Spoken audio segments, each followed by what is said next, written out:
The last of the 2026 rookie class has finally signed their contract. Find out who, plus another Eagles player ties the knot, and an update on the latest Jalen Carter extension talks. Without wasting any more time, let's dive right into it.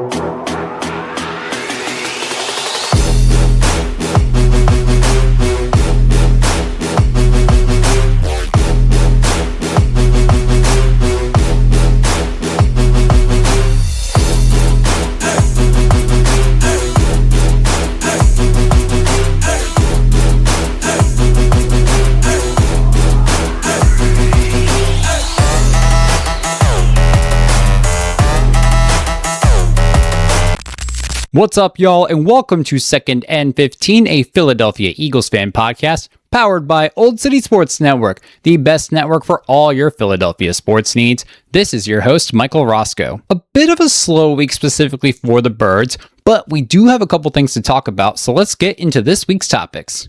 Starting off, the last rookie signs. Well, it took some time, but it's official. All Eagles draft picks from the 2026 class have signed their rookie deals as third-round pick Markel Bell put the pen to paper. Bell was drafted 68th overall and has made quite the impression so far during rookie minicamps and OTAs, and not just for his size. He's taken first-team reps at the right tackle position before the arrival of Lane Johnson and other veterans to the mandatory minicamp. I'm just really excited for this guy, mainly because we're already hearing a lot of positive traits about him and his performance so far pretty early into the offseason. Usually I feel like it takes some time before we hear these types of conversations about day 2 and 3 picks. Plus, come on now, the dude's a fucking unit at 6'9" and over 360.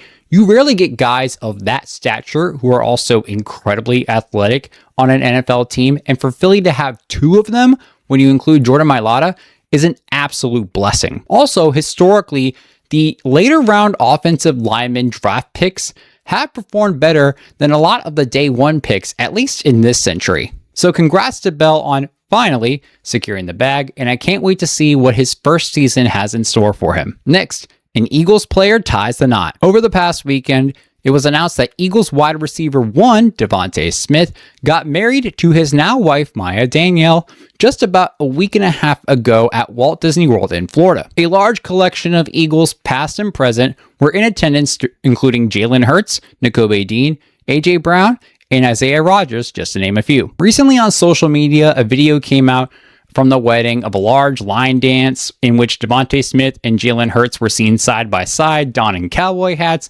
and dancing along to the music. Now, I haven't been line dancing in like a long time. I live in a place where there aren't too many line dancing bars or clubs or whatever, but that shit low-key looked fun, and I'm glad to see that they were having a great time. I didn't see any reports about any interactions between AJ and Jalen at the wedding, but at the same time, who cares, because it's not their day, it's Devontae and Maya's day. So congrats to the Smith, and for Devontae, he adds a different type of ring to his already impressive collection. All right, and our last topic, I did say it was a short week, we got some Jalen Carter extension talk updates. So, over the last few weeks or so, there's been talks about anywhere from trade rumors, but predominantly about potential extensions coming for defensive tackle Jalen Carter, especially after the Tennessee Titans extended their star defensive tackle Jeffrey Simmons with a 3-year, $105.8 million deal, with $100 million of that guaranteed. Since then, there's been an uptick in conversations on the subject of extending Jalen Carter. In a report from ESPN's Tim McManus that came out, I want to say earlier this week,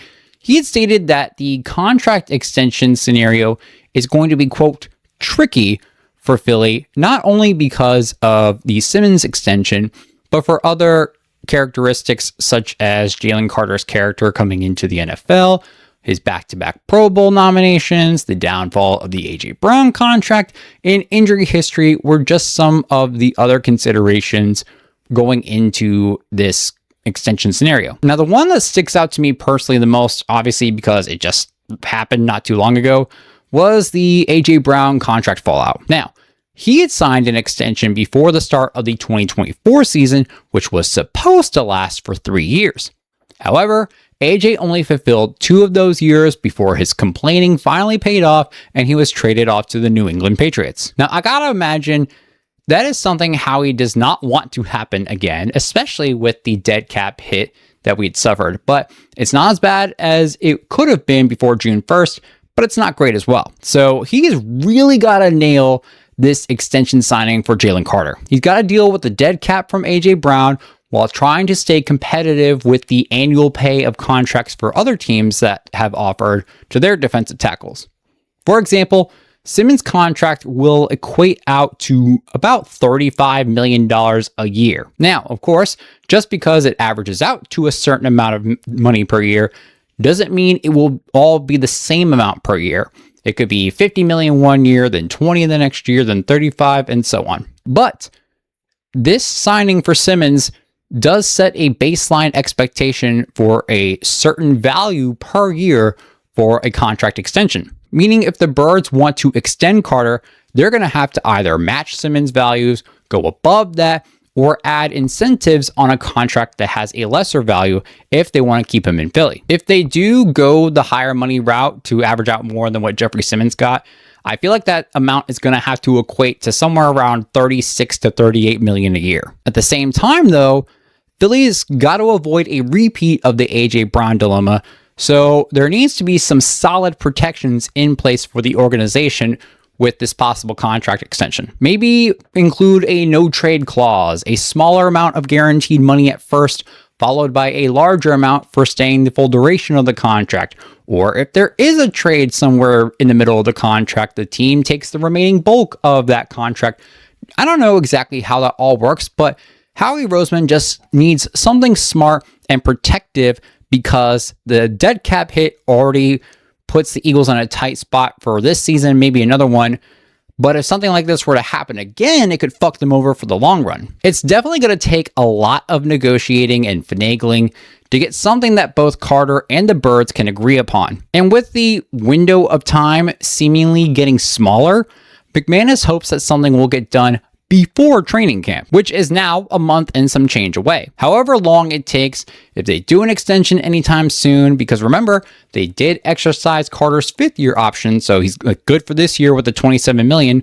But if they do decide to do an early extension, hopefully it's well enough to keep Carter happy and not wanting an early exit or an exit period. But in Howie, we trust. All right, y'all, that is it for this week's episode. Thank you all for joining us. Don't forget to like, subscribe, or follow on YouTube, X, Instagram, Facebook, and TikTok by searching at Second and 15 or by the full name Second and 15, a Philadelphia Eagles fan podcast. You can also find the audio for each and every single episode releasing Thursday mornings on Spotify, Apple Podcasts, Amazon Music, Player FM, or wherever you get your podcasts, with the video uploading to YouTube later that same day. This episode, Second and 15, and Olde City Sports Network are brought to you by W Energy. Head on over to w.gg and use our promo code Olde City Sports 10, all one word, for 10% off your entire order. From energy supplements to cups and anything in between, check out W Energy at www.w.gg and use Olde City Sports 10 for 10% off your entire order. Once again, thanks y'all for joining in. This is Second and 15, a Philadelphia Eagles fan podcast powered by Olde City Sports Network. We will see you all next week. Don't forget to stay fly like an eagle. And as always, go Birds!